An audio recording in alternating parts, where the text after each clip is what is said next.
Welcome back to my new video. আজকে আমরা explain করব 2022 সালে মুক্তিপ্রাপ্ত অসাধারণ একটি মালায়ালাম মুভি নিয়ে। মুভিটির নাম হৃদয়াম, যার অর্থ হলো হৃদয়। গল্পের শুরুতেই আমরা একটা ছেলেকে দেখতে পাই যার নাম অরুণ। অরুণ কেরালা থেকে চেন্নাই যাচ্ছে ইঞ্জিনিয়ারিং কলেজে পড়ার জন্য। ট্রেনে ওঠার পর তার একটা ছেলের সাথে পরিচয় হয়, তার নাম অ্যান্টনি। তারা দুইজন যখন কথা বলছিল তারা জানতে পারে অরুণ আর অ্যান্টনি একই কলেজের, একই ক্লাসের, এমনকি তাদের ডিপার্টমেন্টও সেম। তাই এই যাত্রায় ট্রেনের মধ্যেই তাদের বন্ধুত্ব হয়ে যায়। তাদের পাশের সিটে আমরা আরো একজন ছেলেকে দেখতে পাই, সে তাদের সিনিয়র। সেও কোনো এক সময় তাদের কলেজের স্টুডেন্ট ছিল। অরুণ সিনিয়র সেই ছেলেটাকে জিজ্ঞেস করে, আচ্ছা তাদের কলেজ আর চেন্নাই শহরটা কেমন, কারণ সে এই প্রথম চেন্নাই যাচ্ছে। ছেলেটা জানায় কলেজের ক্যাম্পাস অনেক সুন্দর, তবে কলেজের মেয়েদের থেকে একটু দূরে দূরে থেকো, আর যখন ইঞ্জিনিয়ারিং শেষ করে তুমি বাড়ি ফিরবে তখন মনে হবে কিছু একটা তোমার সাথে জড়িয়ে গেছে, তখন বুঝতে পারবে চেন্নাই কেমন। এর পরের সিনে আমরা দেখতে পাই তারা দুজন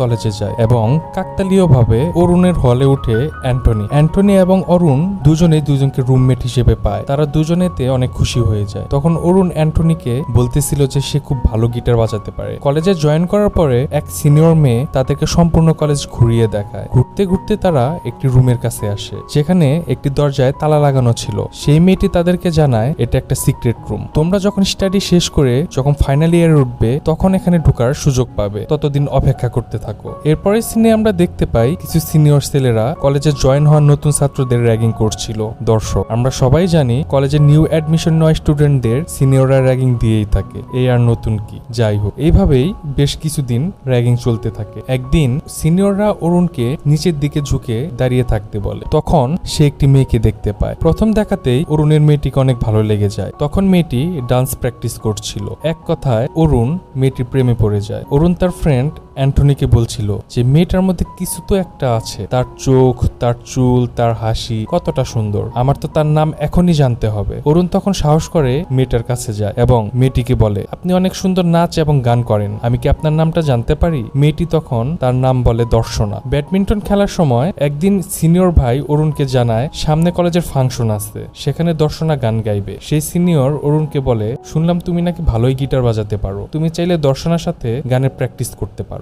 এই কথা শুনে অরুণ তো মহা খুশি। খুশিতে সে সিনিয়র ভাইটিকে জড়িয়ে ধরে, কারণ প্রথম দেখাতে যে মেয়েটিকে তার ভালো লেগেছে সেই মেয়েটি যেহেতু তার মিউজিক পার্টনার হবে, তাই তার সাথে সে বেশ ভালো একটা সময় কাটানোর সুযোগ পেয়ে গেল। একদিন দর্শনা এবং অরুণ গানের প্র্যাকটিস করছিল, আর তাদের দূর থেকে দেখে ফেলে আরেকজন সিনিয়র যে দর্শনাকে পছন্দ করত। আর সেখানে আজ অরুণকে তার সাথে দেখে সিনিয়রের মাথা গরম হয়ে যায়। তখন সেই সিনিয়র ছেলেটি অরুণকে ওয়ার্নিং দিয়ে বলে দর্শনা থেকে দূরে থাকবি। ঠিক ওই সময়টাতেই এক ম্যাডাম তাদেরকে দেখে ফেলে। ম্যাডামটি তখন সিনিয়র ছেলেদেরকে বলে, তোমাদের যদি আর জুনিয়রদের র্যাগিং করতে দেখি তাহলে তোমাদের খবর আছে বলে দিলাম। তখন তারা সেখান থেকে চলে যায়। তখন আমরা শুনতে পাই সেই দুই সিনিয়র ছেলেকে তারা বলছিল, ম্যাডাম কি খবর করবে, আমরা অরুণকে খবর করে ছেড়ে দিব, একবার শুধু ওকে পেয়ে নেই। তখন তারা সময় পেয়ে হলে যায় এবং অরুণকে একা পেয়ে মারতে শুরু করে। পাশের রুমে একজন সিনিয়র থাকতো যার নাম প্রতীক। প্রতীক তখন তার নিজের গান কম্পোজ করছিল। চিল্লাচিল্লি ও মারামারি শব্দ শুনে সেও অরুণের রুমে ছুটে চলে আসে,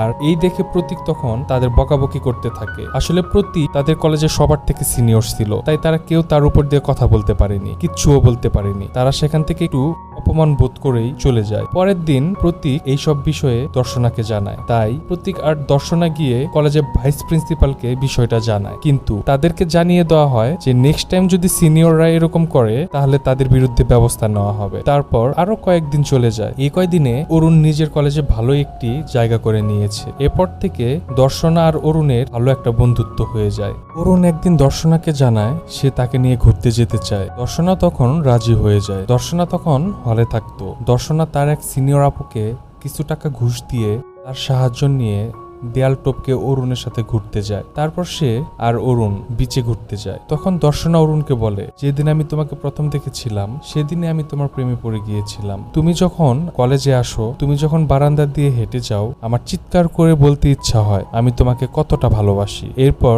দুইজন দুইজনকে হাগ করে। এরপর অরুণ দর্শনাকে আবার হলে ছেড়ে দিয়ে আসে। পরের দিন সকালে অ্যান্টনি অরুণকে জানায় সে ফেসবুকে একটা মেয়ের সাথে প্রেম করে, যে মেয়েটির বাড়ি করাচিতে। সে তার সাথে দেখা করতে চায়। সে অরুণকেও সাথে নিয়ে যায়। এরপর সিন শিফট হয়। আমরা দেখতে পাই অ্যান্টনি ও তার জিএফ রেস্টুরেন্টে বসে কথা বলছিল, আর অন্যদিকে অরুণ অ্যান্টনির জিএফ এর ফ্রেন্ডের সাথে কথা বলছিল। মেয়েটি দেখতে সুন্দর ছিল, তারা দুজন মিলে বেশ কিছুক্ষণ কথা বলছিল। তখন মেয়েটি অরুণকে জিজ্ঞেস করে, তোমার কি কোনো জিএফ আছে? তখনই আমরা দেখতে পাই অরুণের ফোনে দর্শনা ফোন দিচ্ছিল। অরুণ ফোনের দিকে তাকিয়েছিল আর কিছু একটা চিন্তা করে ফোনটা কেটে দেয় এবং মেয়েটিকে বলে, না আমি সিঙ্গেল। কিন্তু আমরা তো জানি অরুণ দর্শনার সাথে অলরেডি রিলেশনশিপে আছে। অ্যান্টনি ও তার গার্লফ্রেন্ড মিলে একটি পার্কে যায় সময় কাটাতে, আর এদিকে অরুণ সেই মেয়েটির সাথেও বেশ ভালোই সময় কাটাচ্ছিল। তখন আমরা দেখতে পাই পার্কে থাকা সব কাপল একটি করে ছাতা নিয়ে বসে আছে, যাকে বলে ভালোবাসার ছাউনি। তখন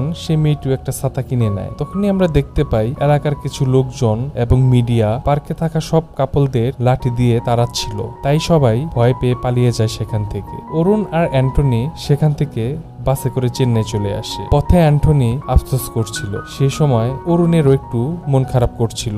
সে ভাবছে দর্শনার সাথে হয়তো সে চিটিং করলো, অর্থাৎ অরুণ গিল্টি ফিল করছে। যদিও ওই মেয়েটার সাথে তার কিচ্ছু হয়নি, কিন্তু সে ওই মেয়েটাকে মিথ্যা বলেছে যে তার কোনো গার্লফ্রেন্ড নেই। পরের দিন আমরা দেখি অরুণ দর্শনার সাথে কথা বলছিল। দর্শনা তখন তাকে বলে, কালকে একটা নিউজ দেখলাম, খুব খারাপ লাগছিল আমার। কেরালা কি প্রেম করা অন্যায়? নিউজে দেখলাম কিছু র্যান্ডম মানুষ সেই কাপলগুলোকে লাঠি ছাতা দিয়ে মারছিল। সেখানে দেখলাম তোমার মতো টি শার্ট পরা একটা ছেলে, সে দৌড়িয়ে পালাচ্ছিল। দর্শনা তখন বলে, আচ্ছা ঠিক আছে, আমি এখন যাই, ক্লাস শেষ করে দেখা হবে। তখন অরুণ দর্শনাকে বলে, আমার কিছু বলার আছে, জানি না তুমি সহ্য করতে পারবে কিনা। তখনই হঠাৎ করে অরুণের একটা বন্ধু সেই দিনের সেই ছাতাটি এনে দেয়, আর দর্শনা ছাতাটি দেখে অবাক হয়ে যায় এবং সে বুঝতে পারে কেরালার পার্কে সে টি শার্ট পরা ছেলেটা আর কেউ নয়, অরুণই ছিল। তখন দর্শনা রাগ করে চলে যেতে লাগে। তখন অরুণ তাকে থামায় আর বলতে থাকে, তুমি যা ভাবছো আমি তেমন কিছুই করিনি। অ্যান্থনি একটা মেয়ের সাথে দেখা করতে যাবে, তাই ও সাথে করে আমাকেও নিয়ে গিয়েছিল। আমি শুধু সেই মেয়েটির ফ্রেন্ডের সাথে একটা বেঞ্চে বসেছিলাম। এটি যখন বলে আমার গার্লফ্রেন্ড আছে কিনা, তখন আমি বলি না আমি সিঙ্গেল, আর এটাই আমার সবচেয়ে বড় ভুল। তখন দর্শনা বলে, কেন বলেছো যে তোমার গার্লফ্রেন্ড নেই? তখন অরুণ বলে, সুন্দর একটা মেয়ে দেখে আবেগ ধরে রাখতে পারিনি, বলে দিয়েছি যে আমার কোনো গার্লফ্রেন্ড নেই। দর্শনা তখন রেগে সেখান থেকে চলে যায়। রাত্রে যখন অরুণ দর্শনাকে কল দেয়, দর্শনা অরুণকে বলে, তুমি সেই সামান্য মেয়েটির জন্য আমাদের সম্পর্কটাকে অস্বীকার করলে, এই সম্পর্কটা তো সামনে আগানোর প্রশ্নই ওঠে না। এরপর তাদের মধ্যে কথা কাটাকাটি হয়। তো এক পর্যায়ে দর্শনা রেগে গিয়ে বলে, তোমার চোখের সামনে দিয়েই আমি অন্য একটা ছেলের হাত ধরে হেঁটে যাব, তখন দেখবে কেমন লাগে। অরুণ তখন রেগে গিয়ে বলে, তবে শোনো, আমি সেই মেয়েটার সাথে শুধু ছাতার নিচে বসিনি, আমি সেখানে একটি হোটেল রুম নিয়েছিলাম এবং একসাথে সময়ও কাটিয়েছি। তখন অরুণ বলে, যাও, এগুলো তোমার ভলের বান্ধবীদেরও জানিয়ে দাও। তখন দর্শনা বলে, তা দরকার নেই, সবাই অলরেডি শুনেছে। কিন্তু সে এই কথাটি শুধুমাত্র দর্শনাকে রাগানোর জন্যই বলেছিল। তবে হয় এর উল্টোটা, কারণ দর্শনার সকল বান্ধবীও এই কথাগুলো ফোনে লাউড স্পিকারে শুনছিল, আর এরপর থেকেই অরুণ আর দর্শনার মধ্যে কথাবার্তা বন্ধ হয়ে যায়। তার জীবনটাই যেন বদলে যায়। দর্শনার সাথে তার কথা হয় না বেশ অনেক দিন হয়ে যাচ্ছে। অরুণ ড্রিঙ্কস করতে শুরু করে, পড়াশোনাও ঠিকমতো করে না, কোনো কিছুতেই যেন তার মন বসছিল না। সে সবসময় পরীক্ষার খাতা সাদাই জমা দিয়ে আসতো। এইভাবেই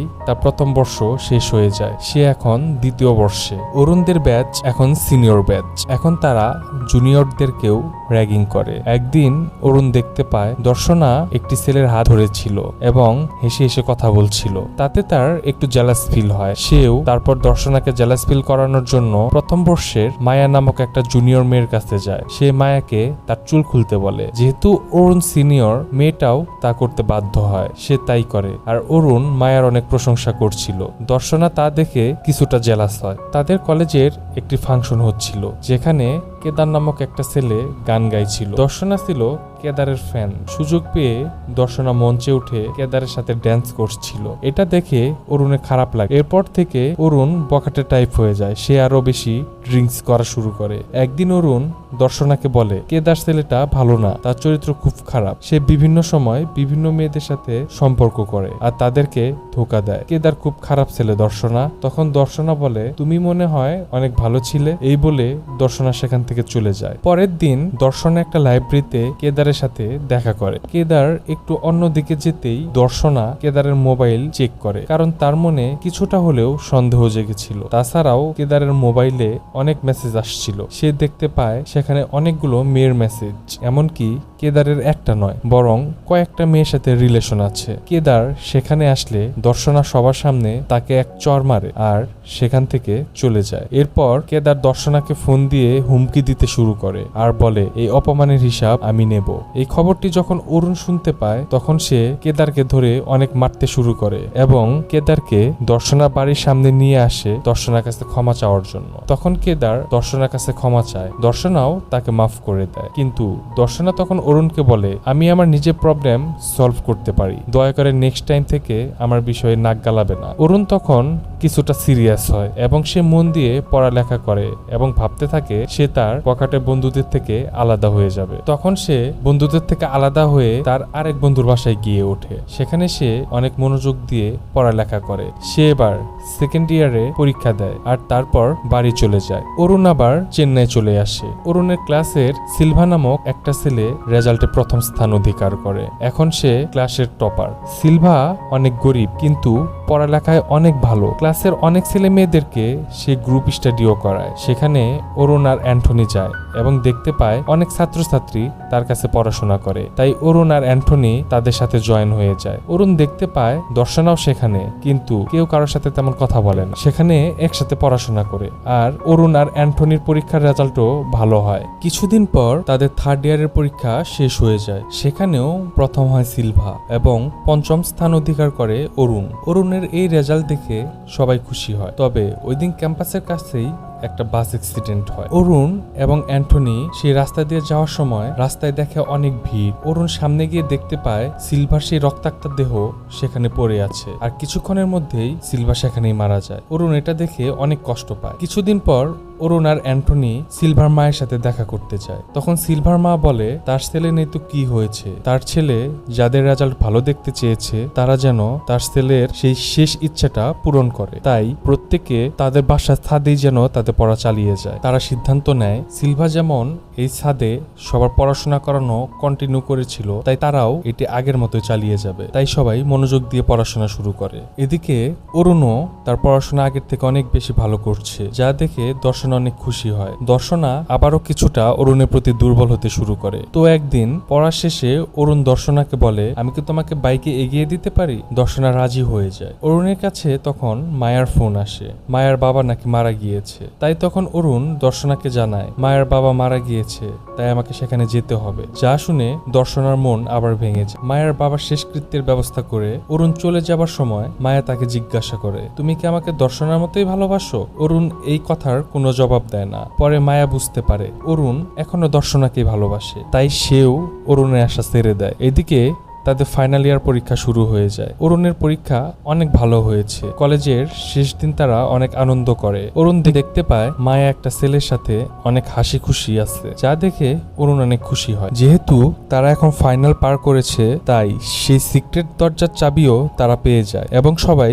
সেই রুমে যায়। ভিতরে গিয়ে দেখে অনেক সুন্দর করে সাজানো। আজ পর্যন্ত শুধু ফাইনাল ইয়ার পার করা স্টুডেন্টরাই এখানে আসতে পেরেছে এবং গত সময় যারাই এখানে এসেছে তারা সবাই নিজেদের মনের এক বিশেষ কথা এখানে লিখে গিয়েছে। অরুণের বন্ধুরাও তাদের মনের কথা এখানে লিখে দেয়, কিন্তু সবাই লিখলেও একটা মাত্র ছেলে আছে যে সেখানে কিচ্ছু লেখে না, আর সে হলো অরুণ। অরুণ আজকে চেন্নাই ছেড়ে চলে যাবে। দর্শনা তাকে বিদায় জানাতে আসে। দর্শনা তাকে জানায় তোমাকে যদি আমি সেদিন ক্ষমা করে দিতাম তাহলে বোধ হয় আমরা একসাথেই থাকতে পারতাম। অরুণ তখন কিচ্ছু বলে না। চলে যাওয়ার সময় দর্শনা শুধু অরুণের কথাই ভাবতে থাকে। এরপর অনেক বছর কেটে যায়। দর্শনা একদিন অরুণকে তার বোনের বিয়ের ইনভাইট করে। অরুণ তখনও তাকে কোনো উত্তর দেয় না, কিন্তু সে ঠিকই তার বোনের বিয়েতে আসে। বিয়ে শেষ হলে দর্শনা এবং অরুণ একটা জায়গায় এসে বসে। অরুণ তখন দর্শনাকে বলে আমি তোমার প্রতিটা ভিডিও দেখি, তুমি তো এখন ভালোই ব্লগ করো, তুমি তো তোমার প্যাশনকে ফলো করছো, কিন্তু আমি আমার লাইফ নিয়ে কনফিউজডে আছি, কি করব কিছুই বুঝতে পারছি না। দর্শনা তখন অরুণকে বলে জবের মধ্যে কোনো ফ্রিডম নেই, তুমি যে কাজটি ভালোভাবে করতে পারো সেটাই করো। একদিন অরুণ বাসে করে একটা জায়গায় যাচ্ছিল। সেখানে তার সাথে একটা লোকের পরিচয় হয়। লোকটির নাম জিমি। জিমি জানতে পারে অরুণ শখের বসে ফটোগ্রাফি করে। অরুণের ফটোগ্রাফি দেখে জিমি ইমপ্রেসড হয়ে যায়, কারণ জিমি নিজেও একজন ফটোগ্রাফার ছিল। এরপর থেকে তারা একসাথে কাজ করতে শুরু করে। অরুণ আর জিমি ভাবতে থাকে কিভাবে তাদের বিজনেস বাড়ানো যায়। তাই সে তার কলেজ লাইফের বন্ধু প্রতীককে কল করে তাকে জানায় সে যেন তাদের বিজনেসের একটু প্রমোশন করিয়ে দেয়, কারণ প্রতীক এখন ফেমাস একজন সিঙ্গার হয়ে গিয়েছে আর তার ফ্যান ফলোয়ার্স তো অনেক। তার কথায় প্রতীক লাইভে এসে তাদের ফটোগ্রাফি বিজনেসকে প্রমোট করে আর আইডিয়াটাও কাজে লেগে যায়। তাদের অনেক কাজের অফার আসতে শুরু করে। একদিন একটা বিয়েতে অরুণ ফটোগ্রাফি করার জন্য যায়। ছবি তোলার সময় সেখানকার একটি মেয়েকে সে দেখতে পায়। মেয়েটার নাম নিথিয়া। প্রথম দেখাতেই নিথিয়াকে তার ভালো লেগে যায়। সবকিছু বাদ দিয়ে অরুণ শুধু নিথিয়ার ছবি তুলতে থাকে। বিষয়টা নিথিয়া দেখলে অরুণের কাছ থেকে তার ক্যামেরাটা নিয়ে সে দেখতে পায় শুধুমাত্র তারই ছবি তোলা। তবে একটা ছবি নিথিয়ার অনেক ভালো লেগে যায়। তখন সে অরুণকে কিচ্ছু বলে না। সে অরুণকে জানায় ছবিটি যেন সে মেল করে পাঠিয়ে দেয়। তাছাড়াও অরুণকে নিথিয়া তার কাজিনের বিয়েতেও ফটোগ্রাফির জন্য আসতে বলে। কথাবার্তায় সে জানতে পারে কেদার নামক একটা ছেলের সাথে নিথিয়ার কাজিনের বিয়ে ঠিক হচ্ছে। অরুণ বিস্তারিত জেনে বুঝতে পারে এটা তার কলেজ লাইফের সেই সিঙ্গার কেদার, যার কারণে পরবর্তীতে অরুণ নিথিয়াকে কেদারের ব্যাপারে সবকিছু খুলে বলে। সে জানায় কেদার মোটেও ভালো ছেলে নয়। বিষয়টা শুনে নিথিয়া যখন তার কাজিনকে জানায় তখন সে তার কথা বিশ্বাসই করে না। তবে তার মনে এই শুনে গতবার দর্শনার মতোই তার মনে সন্দেহ জাগে। নিথিয়ার কাজিন তখন কেদারের ফোন চেক করতে থাকে। সেখানে সে দেখে অনেকগুলো মেয়ে বাবু সোনা বলে তাকে মেসেজ পাঠিয়েছে। আর এই দেখে তার বোঝার বাকি নেই যে অরুণ সব সত্য কথা বলছে। সে কেদারকে চর মেরে বিয়ে ভেঙে দিয়ে সেখান থেকে চলে আসে। এরপর থেকে নিথিয়া আর অরুণের মধ্যে বেশ ভালো একটা সম্পর্ক হয়ে যায়। তবে অপরদিকে কেদার যখন জানতে পারে তার এই বিয়ে ভাঙার ব্যাপারটি করিয়েছে একজন সামান্য ফটোগ্রাফার, তখন সে তার বন্ধুকে নিয়ে সেই ফটোগ্রাফারকে মারধর করার জন্য যায়। আর গিয়ে দেখতে পায় সেই ফটোগ্রাফার আর কেউ নয়, সে হলো অরুণ। আর তার মনে পড়ে যায় যে কলেজ লাইফে তাকে কিভাবে মারা হয়েছিল। তাই সে অরুণকে কিচ্ছু বলে না। সে ভয় পেয়ে সেখান থেকে চলে যায়। অরুণের এক বন্ধু অরুণকে ফোন করে জানায় একটা ছোটখাটো বিয়ের অনুষ্ঠানে ফটোগ্রাফি করার জন্য তাকে চেন্নাই যেতে হবে। অরুণ তখন নিথিয়াকে নিয়ে সেই অনুষ্ঠানে যায়। নিথিয়ার সাথে অরুণের এখন বেশ ভালোই একটা সম্পর্ক চলছে। অনুষ্ঠানের ফটোগ্রাফির কাজ শেষ করে নিথিয়াকে নিয়ে সে তার কলেজে যায়, তারা যেখানে আগে গ্রুপ স্টাডি করত। নিথিয়া তার বাবাকে জানায় যে অরুণ নামক একটা ছেলেকে সে অনেক ভালোবাসে, সে অরুণকে বিয়ে করতে চায়। তার বাবাও এতে রাজি হয়ে যায়। অপরদিকে অরুণও তার মা বাবাকে নিথিয়া সম্পর্কে জানায়। অরুণও তার ফ্যামিলিকে রাজি করিয়ে ফেলে। তারপর কিছুদিনের মধ্যেই তাদের বিয়েও ঠিক হয়ে যায়। অরুণও তার সব বন্ধু বান্ধবদের ইনভাইট করে। সে দর্শনাকেও ইনভাইট করে। অবশ্য দর্শনা অরুণের বিয়ের কথাটি শোনার পর একটু আপসেটই হয়, কিন্তু সে কাউকে বুঝতে দেয় না। অরুণের সব বন্ধুরাও চলে আসে তার বিয়েতে। বিয়েতে এসে সবাই অনেক এনজয় করে। দর্শনাও চলে আসে আর তাদের সাথে যোগ দেয়। দর্শনা অরুণের বাড়িটা ঘুরে ঘুরে দেখতে থাকে। তখনই সে অরুণের বেডরুমে চলে আসে। সে গিয়ে অরুণ আর নিথিয়ার একসাথে তোলা অনেকগুলো ছবি দেখতে পায়। সাথে অরুণ আর নিথিয়ার ঘনিষ্ঠ একটি ছবিও সে দেখতে পায়। সে অনুমান করতে পারে অরুণ এবং নিথিয়া প্রেম করে বিয়ে করছে, যা দেখে সে খুবই কষ্ট পায়, কারণ সে এখনো মনে মনে অনেকটা ভালোবাসে অরুণকে। দর্শনা কাঁদতে কাঁদতে সেই বাড়ি থেকে বেরিয়ে আসে। তখন অ্যান্টনির সাথে তার দেখা হয়। অ্যান্টনি তাকে জিজ্ঞেস করে কোথায় যাচ্ছিস।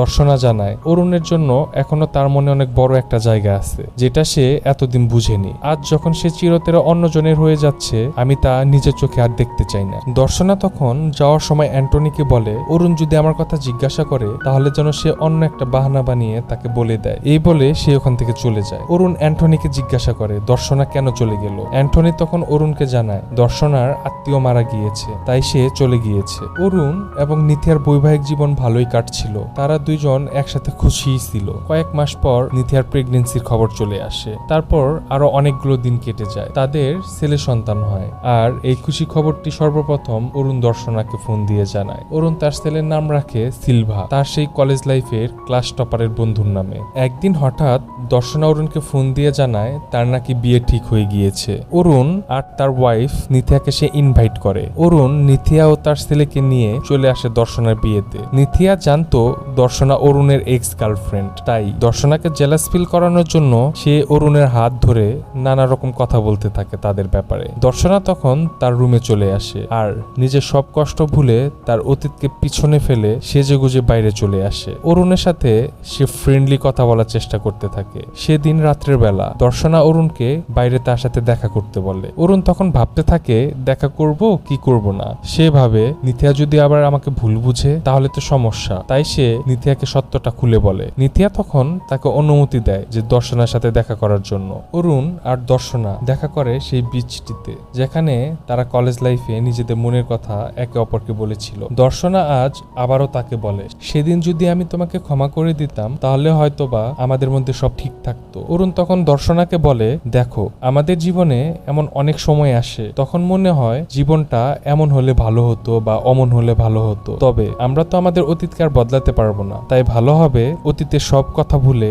জীবনকে সামনের দিকে এগিয়ে নিয়ে যাওয়া। পরের দিন দর্শনার বিয়ে হয়ে যায়। দর্শনাও সেই দিন অনেক হাসি খুশি ছিল, তবে তার মনে রয়ে গিয়েছিল এক না পাওয়ার বেদনা। বিয়ে শেষে অরুণ ও নিথিয়া গাড়ি দিয়ে বাড়ি ফিরছিল। রাস্তায় তাদের সেই পুরনো কলেজ। অরুণ তখন নিথিয়াকে জানায়, আমার একটা জরুরি কাজ আছে, আমি একটু পরে আসছি। এটা বলে সে চলে আসে তার কলেজের সামনে। সে তার কলেজের স্মৃতি বিজড়িত জায়গাগুলো ঘুরে ঘুরে দেখতে শুরু করে। সে ওই সিক্রেট দরজার চাবিটিও ম্যানেজ করে ফেলে এবং সেখানে প্রবেশ করে। যখন এখানে তার লেখার কথা ছিল তখন সে কিচ্ছু লিখেনি, কিন্তু আজকে সে লিখবে। সে এখানে লিখে, thank you for making me who I am. মুভির শেষ দৃশ্যে আমরা দেখতে পাই অরুণ তার ওয়াইফ এবং তার ছেলেকে খুব মায়ার একটা বাঁধনে নিজের কাছে টেনে নেয় আর গল্পটা এখানেই শেষ হয়ে যায়। তো দর্শক, আমাদের গল্পটা আজকে আপনাদের কাছে কেমন লাগলো? যদি ভালো লেগে থাকে লাইক কমেন্ট করতে ভুলবেন না, এন্ড যদি আমাদের চ্যানেলে নতুন হয়ে থাকেন অবশ্যই আমাদের চ্যানেলটি সাবস্ক্রাইব করে রাখবেন।